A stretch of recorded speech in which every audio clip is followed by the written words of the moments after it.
massive Boob Shop Teacher, the world's best troll?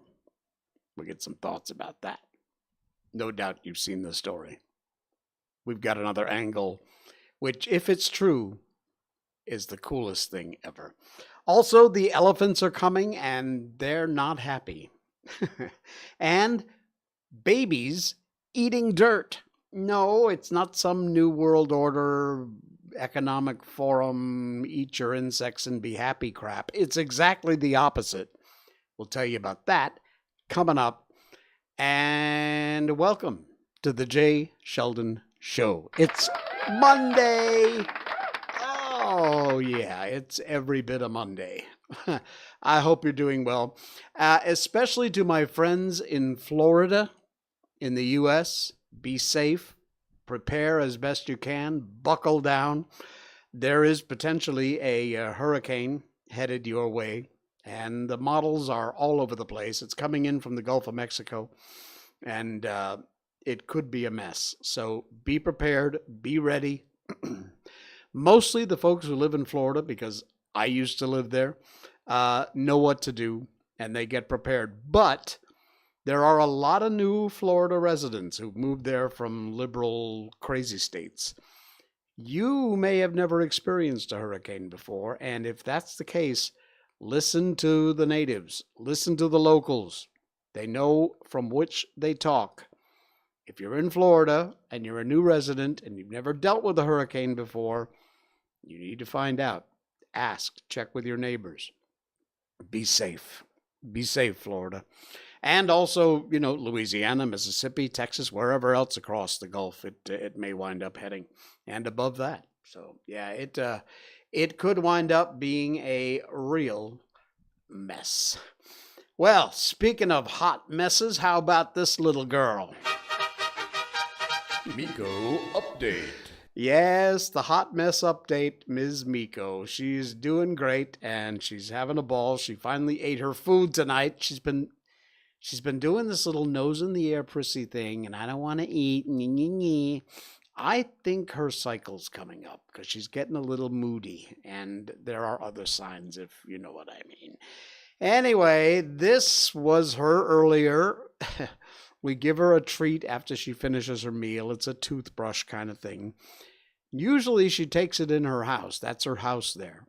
And she eats it. Well, tonight apparently she just was only going to be half bothered. So she's half in and half out. And yes, that is like 6,000 doggy toys that she's got scattered all over her house. Plus there are some outside and some on the floor. But anyway, she's half in and half out eating her treats tonight. But she's doing very well. Had a great walk, met up with some of her favorite doggy friends, and as usual, had a great time. Our Miko update brought to you by our good friends at Barkbox. Yes, barkbox.com/Miko. That's the top link in our show notes, our description down below.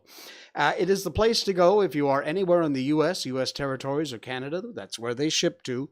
No international shipping yet, unless you've got one of those forward shipping things set up. If you do, you're in for a treat, because barkbox.com will get you and your doggy all the stuff they want, exactly what they want. You will not believe the way you can customize these things according to the size of your dog, small, medium, large. If your dog has any allergies, you just tick the box and they'll make sure you don't get that.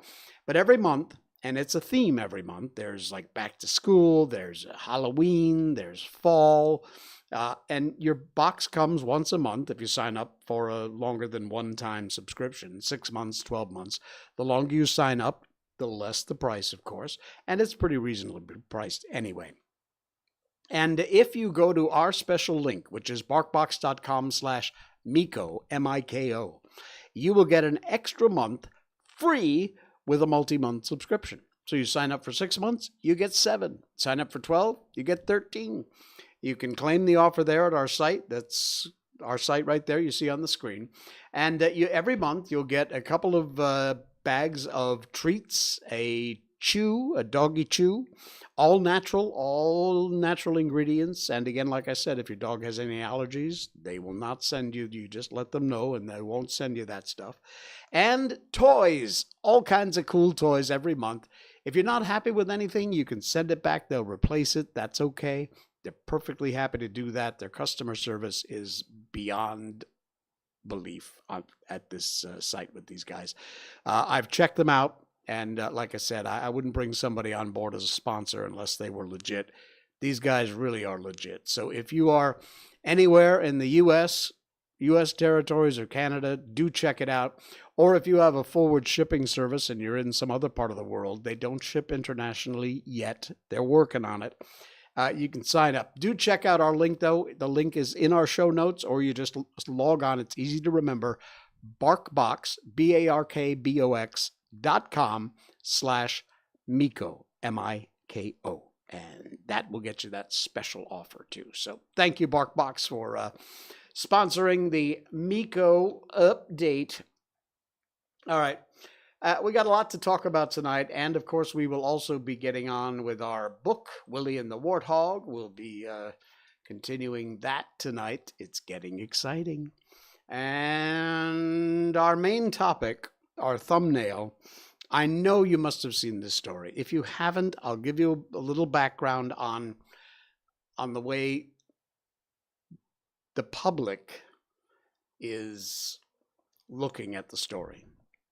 But there might be more to it. Now, I got to get rid of all these ads because it's from the dailymail.co.uk, and the link is in our show notes if you want to read the whole article.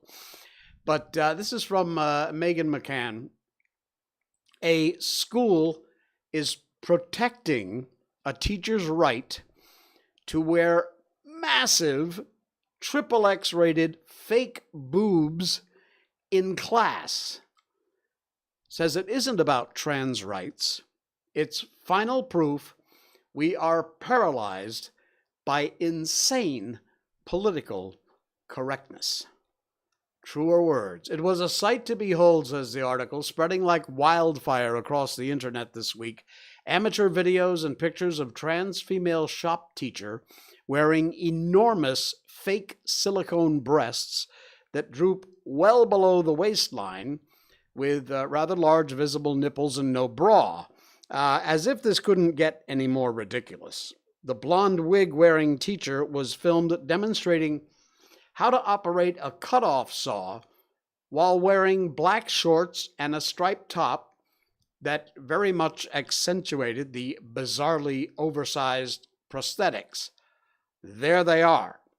This is such a parody. But you know, these days, no matter how stupid somebody is, you gotta give them space. It's a minor miracle the teacher successfully operated a dangerous tool considering the rather obvious impediments. You really have to see this video to believe it. But the teacher resembles a cartoon, or as Tucker Carlson reported, intentionally modeling herself after Japanese anime porn. Simply put, this is an adult living out some sexual fetish of some strange sort. Seriously, who would take... The blonde wig-wearing teacher was filmed demonstrating how to operate a cutoff saw while wearing tight black shorts and a striped top that accentuated the rather bizarrely oversized prosthetic. Anyway, this has been all over. The trans community is like, oh, you can't say anything bad about him, her, whatever it calls itself. And, you know, we have to accept people for what they are, blah, blah, blah, blah, BS. Anyway, it gets better. You've probably seen the story. You have your opinion about it already. And I saw this on Twitter. It's a public post. I'm going to share it. And if this is true, this is just the coolest thing ever. It's from Martin Daubney. Is massive boob trans guy the world's cleverest troll? Whoa, didn't think about that, did ya? This thought crossed my mind when this first came up, because I thought there is just no way, as goofy as some of these people are, there's no way this guy can be serious. Well, now get this. This dude is gaming the system. This is according to an Anon post.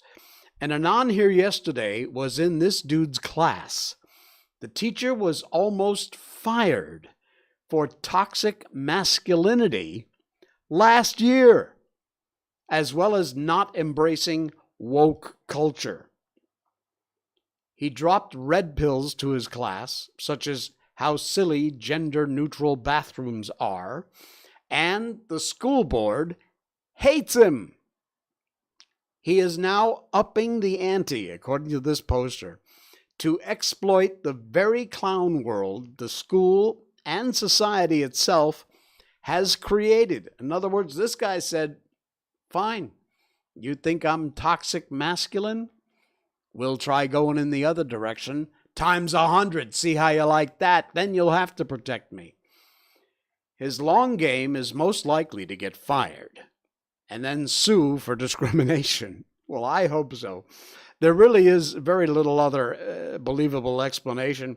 No better way to troll clown world than to become an over-the-top caricature of a woman. Yes! Oh, please let this story be true. I've researched this. I have not seen anything recent. This was just this Wednesday, last Wednesday. So relatively recent. The story was all over the internet last week, but this popped up on Wednesday. And like I said, I really hope this guy is absolutely the world's greatest troll. That would be the icing on this really silly cake. Yeah, so there you go. Like I said, I don't know what the bottom line is. I will keep an eye on that story, and I will get you updated if and when I see or hear anything. Because, like I said, if he's just doing it because he feels like that's his station in life, well, you're a freak, but whatever, you do you. If he's doing it to troll the system, we love you. Ah, man. I saw an article. It's a story in Malaysia, but you will find it interesting no matter where you live, by the way.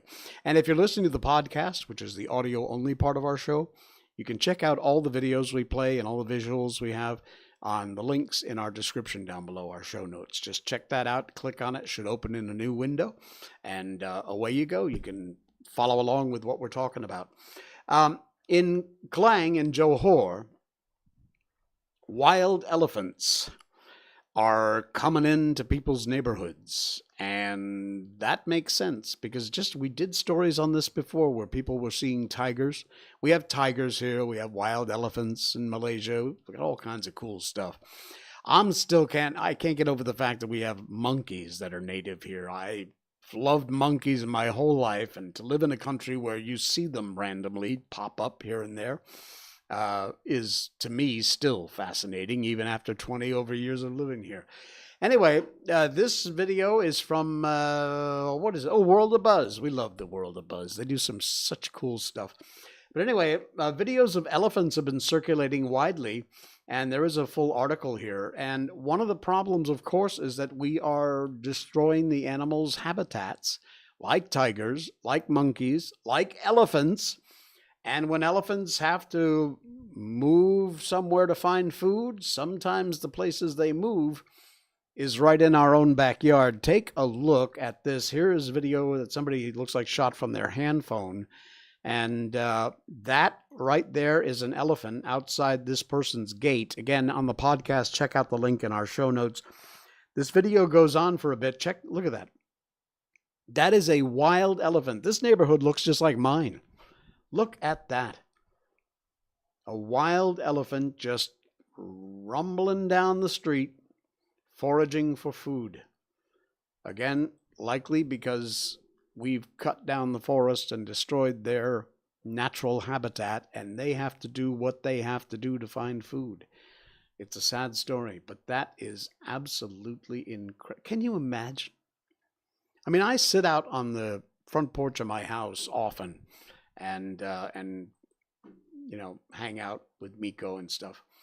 If I, if I were to look out from my yard and see this thing on the other side of my wall, I'm not so sure I'd know what to do. I couldn't imagine what Miko would do. But man, can we please stop chopping down the jungle and the forests? Please. We've got so many unused, unsold, unrented places to live now. We really have to cut down more jungle to make more? No, we don't. It's a sad story, actually. It's fascinating because you get the chance to actually see a wild elephant up close and personal, but honestly, we shouldn't be seeing them up close and personal. All right, another World of Buzz story for you. Somebody got kind of up close and personal for this one. This is so funny. A Singapore family in Thailand happily consumes cannabis leaf in soup noodles, thinking it's kangkong. Now, if you're not in Malaysia, Thailand, or Singapore, let me explain. Kangkong is a very cheap leafy vegetable. They use it in tons of stuff. It's basically just a green vegetable that it has very little flavor, if any at all, and it's just a filler, and it's damn cheap. You can pick it up very inexpensive. Well, it doesn't really look like marijuana, cannabis, but apparently they really enjoyed the soup. Following the news of Thailand legalizing cannabis, a lot of the shops have begun selling items that are infused with cannabis. According to their rules, an item infused with cannabis must be clearly stated, and the amount of marijuana infused should not be more than 0.2%.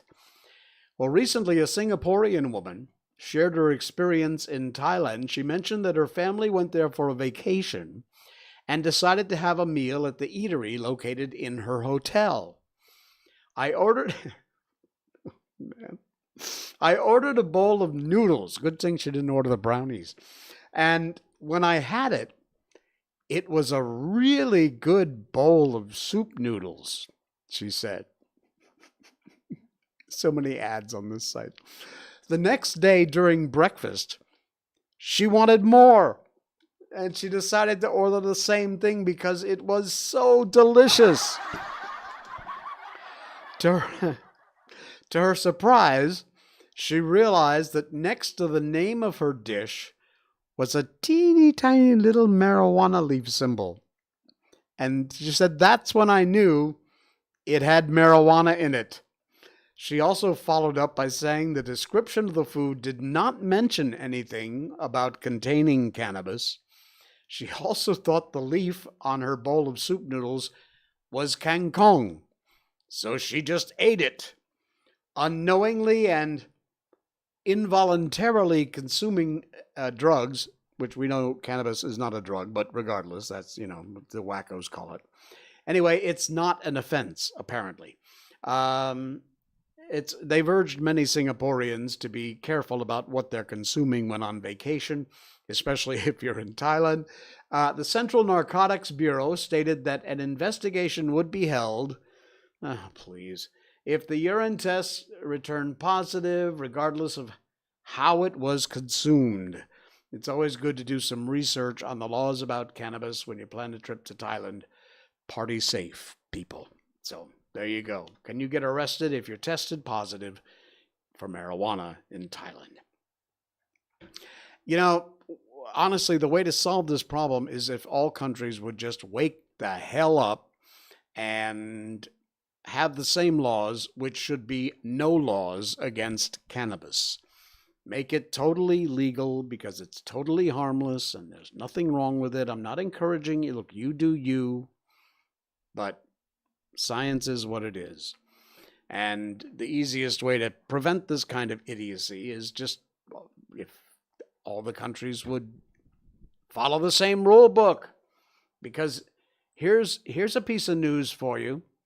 People travel. People actually travel different places in different countries.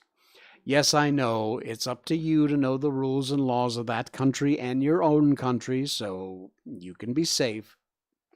Regardless, people's idea of safe is different. Including this amazing mom. This is our last story tonight, and then we're going to get on to our book.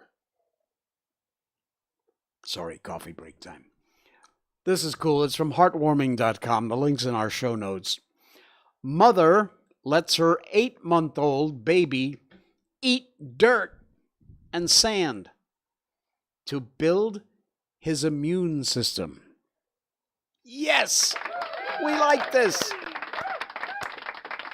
And of course, all the wokocrats are outraged. Look at this kid. Parents have little choice, what's good or bad, for their kids.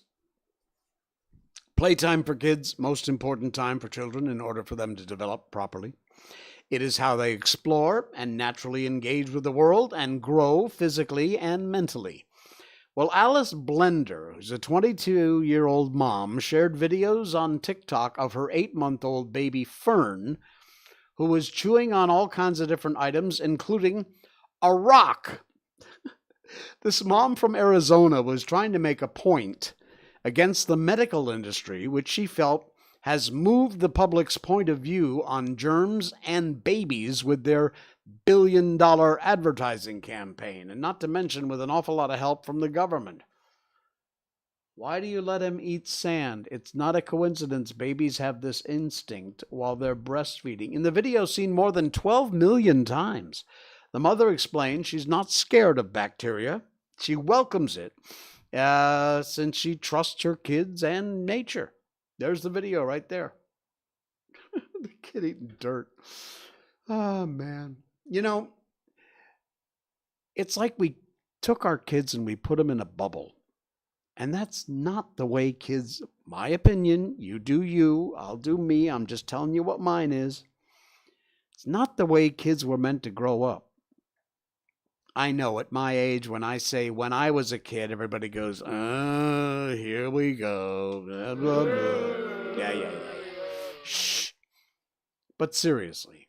When we were kids, we grew up, we stuck stuff in our mouth that's the most disgusting worms and bugs and dirt and whatever. We got our hands dirty. We got dirt under our fingernails. We played with stuff. We built up our immune system. Alice, who's nurturing her child Fern to be vegan, strangely enough, expressed as long as babies are breastfed to build their immunities to germs, they can be exposed to bacteria. That's how, immune system, that's how it works, morons. She believes while babies are breastfed, they do get this hunch for a reason. They know their mother's milk is there to protect them, to build their immune system. In her words, breast milk is incredible. Breast milk is the original medicine, far superior to any man-made medicine. Yay for you, lady. Breast milk is alive and constantly changing to meet our baby's current needs.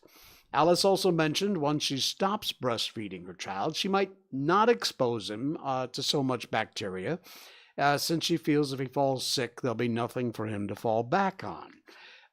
We feel we should not battle with nature. Instead, we belong to nature. She's observed, compared to other kids, Fern has been amazingly healthy. He's the first chunky baby in our family. Look at that kid. People always compliment us on how healthy, calm, and alert he is when in public. Read the rest of this article. It is in our show notes tonight. But like I said, we have stuck our kids in these bubbles. We have put masks on their face. We have protected them from everything. And we have not allowed little babies with face masks on. That is the dumbest freaking thing I have ever seen or heard in my life. Do you know how the immune system works? If you don't, and obviously a bunch of you don't, you need to find out. Especially if you're a new mom or dad. It's damn crazy. All right. What else we got? Oh, yeah, we got a book going on, don't we? We're going to do that in just a bit. Hang on one quick second here. What is the problem over there? Oh, okay, fine. We're good to go. Sorry. I'm doing some technical stuff behind the scenes you don't need to know. All right, you ready? We're going to move on. We do books on this show. Everybody knows that if you're a regular viewer or listener. And we've done all the classics: Peter Pan, The Wizard of Oz, The Little Prince, Winnie the Pooh. You name it, we've read them. We got more coming up, of course. And somebody made the suggestion when I asked for suggestions for what book to do. Actually, a few people did. That said, please read your own book, your children's book, Willie and the Warthog, which, by the way, is available in our show notes if you want to go buy a copy, whether you want an ebook or a hardcover book. It's there. Check it out. It's from Amazon. Anyway, yeah, Willie and the Warthog takes place in Malaysia, but it's written for an international audience. Whenever I mention something terribly Malaysian, I always explain it for people who don't live in Southeast Asia. And so we're going to continue on with our story. As you know, Bappa and his shotgun wound up finding Willie and Ambrosius, the Warthog, and strangely enough allowed Willie to bring him back home, but left with the warning, just don't let Gwen find out. Well, back home, Willie showed Ambrosius the spot under the house. Having left the palm leaves there turned out for the best. Ambrosius had a nice, comfortable place to rest. After making sure he was well tucked under the house so Gwen wouldn't see him come morning, he told Ambrosius he had to go in and eat, and he'd see him in the morning. Well, Willie's new best friend looked up from the ground and said, "Thank you, Willie. Not just for this, but for saving my life today. You truly are a friend, and I'll never let you down." "You're welcome," said Willie, and salamat malam, good night in Malay. Willie headed up the stairs, and Ambrosius laid down on the palm fronds for a restful night's sleep. Chapter 5. It wasn't the rooster on this bright, crisp morning that woke everyone up. It wasn't the roti man's horn. Roti is Malay for bread, and the roti man makes his rounds every morning with his bicycle stuffed and overloaded with breads and treats. His little beep-beep horn can be heard all throughout the kampong. Nope, none of those could have compared to this morning's wake-up call. It was Gwen, screaming at the very top of her lungs. So loud, in fact, no one could really tell what she was saying. It all just sounded like Turagawaha, which really made no sense at all. Bappa Kai and Willie hit the porch from inside at just about the same time. "Gwen, what is it? Relax, calm down. No one can understand you if you're hysterical." Bappa Kai always had that calming way about him, and seldom got flustered about much. Gwen took a minute to catch her breath, then looked at Bappa Kai and Willie. Very slowly, picking her words one at a time, she managed to squeak out, "There is a giant warthog under the house." "A giant warthog?" asked Willie. Really?" Bappa Kai pretended not to know anything about it, too. "Let me look." "Oh, Papa, be careful," Gwen pleaded. Papa headed down the stairs and peered under the house. He looked at Ambrosius, who looked as frightened as when he had a shotgun pointed in his direction. "Oh, he's not so big." Gwen, seeing him disappear under the house, screamed again, "Papa, what are you doing?" Gwen, summoning all her courage, leaned over the porch and looked under the house. What she saw almost made her faint. "Papa, have you lost your mind? Get away from that thing," Gwen warned. Bappa, was sitting next to Ambrosius and scratching him behind his ears, which warthogs seemed to like very much. "Gwen," Papa began, "sometimes you have to look past the outside. Sometimes things can be very different from what they appear. This is Willie's friend, Ambronox." "Ambrosius," Willie corrected Papa. "And he's perfectly harmless." Papa looked back at Gwen to see if he'd convinced her. From the look on her face, she was a long way from being convinced. "Willie, I should have known. And you, Papa, you're encouraging this craziness?" Gwen was still looking over the edge of the porch, and her view of things under the house, already very strange, was upside down. "Gwen, like I said, sometimes things are not what they appear." Papa Kai was doing his best sales job, but failing. Gwen had finally had enough. "You two are nuts. That thing is not living under this house. And the sooner he's gone and back in the jungle, or dead, the better." Ambrosius took a step back. As she said that, she stood up, but a little too quickly. She felt her head spin, and the next thing she knew, she'd fallen off the porch. Gwen was sitting at the bottom of the stairs, not 2 meters from Papa and the warthog. She picked herself up very quickly and said with some conviction, "Papa, I am not going to live with that face-biting creature under the house, and Willie, you just wait." With that, she started screaming all over again and ran towards Papa's store. Willie climbed down the stairs and under the house. "That went well, huh?" Papa Kai couldn't help but chuckle. "She'll relax in a while. Maybe if we get him a collar and a leash and tied the leash to the house supports, she'll feel better.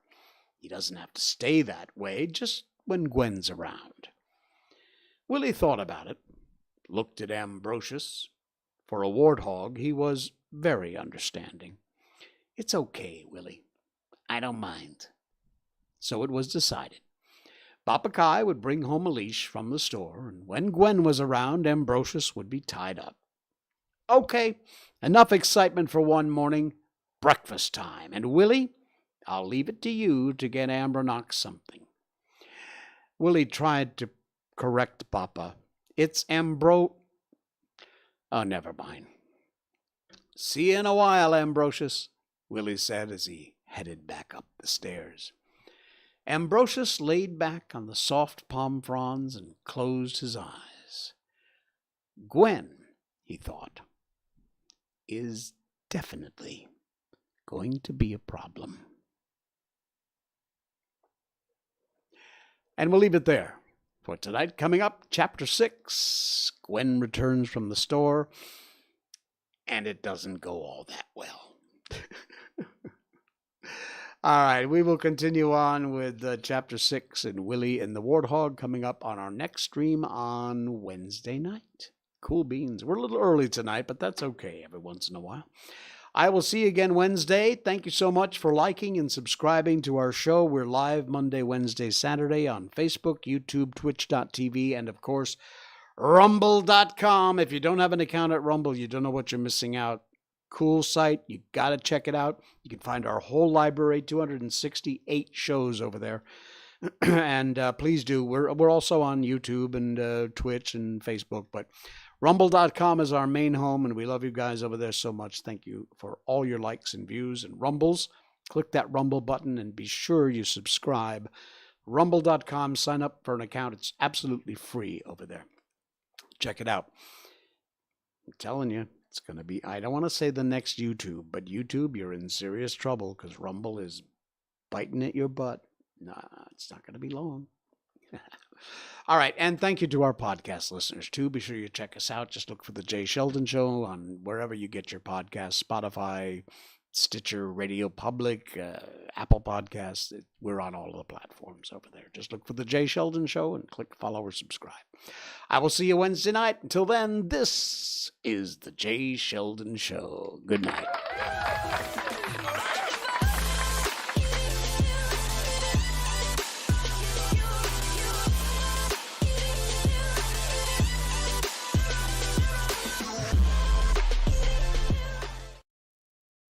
Snort.